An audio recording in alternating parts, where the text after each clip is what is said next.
नमस्कार दोस्तों, आज की कहानी है भेड़िए और सारस की।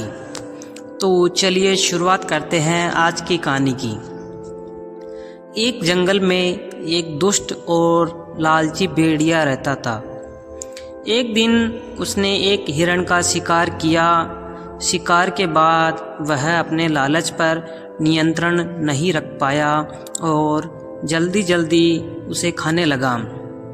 इस जल्दबाजी में एक हड्डी उसके गले में अटक गई। हड्डी अटक जाने पर वह बहुत परेशान हो गया। अब उससे न तो कुछ खाया जाता था और न ही कुछ पिया जाता था।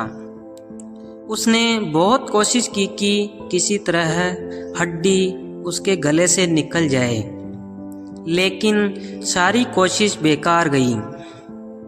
अंत में उसने किसी से सहायता लेने का विचार किया। वह सोचने लगा कि ऐसा कौन है जो उसके गले से हड्डी का टुकड़ा निकाल सकता है।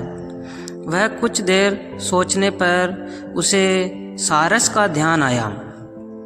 सारस की लंबी गर्दन और चोंच थी। वह उसके मुंह में अपनी चोंच घुसाकर आसानी से हड्डी निकाल सकता था। बिना देर किए भेड़िया सारस के पास पहुंचा और बोला, सारस भाई, मेरे गले में एक हड्डी अटक गई है। क्या तुम अपनी चोंच से वह हड्डी निकाल दोगे? मैं तुम्हारा बहुत एहसानमंद रहूँगा और तुम्हें उचित इनाम भी दूंगा।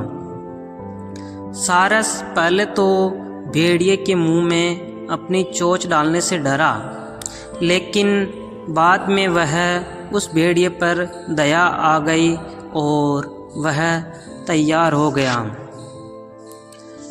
भेड़िया मुंह खोलकर खड़ा हो गया और सारस ने उसमें अपनी चोंच डाल दी, लेकिन उसकी चोंच हड्डी तक नहीं पहुंच पाई।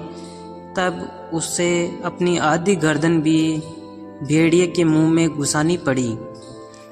सारस की गर्दन मुंह में जाते ही लालची भेड़िए के मन में लालच जागने लगा। वह सोचने लगा, यदि मैं इसकी लजीज गर्दन को चबा पाता तो मज़ा ही आ जाता। लेकिन उस समय उसे अपने गले में फंसी हड्डी निकलवानी थी, इसलिए वह मन मारकर रह गया।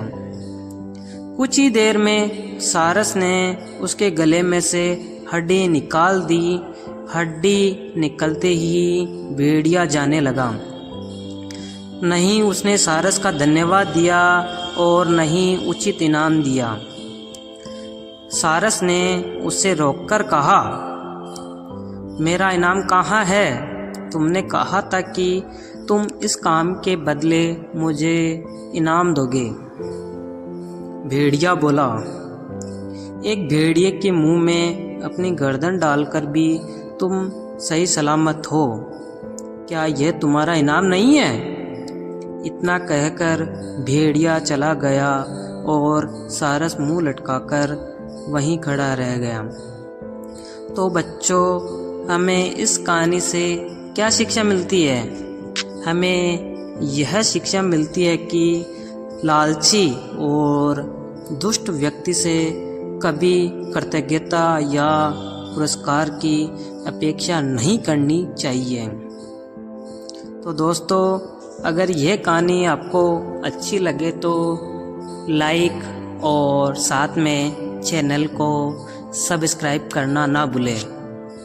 धन्यवाद दोस्तों।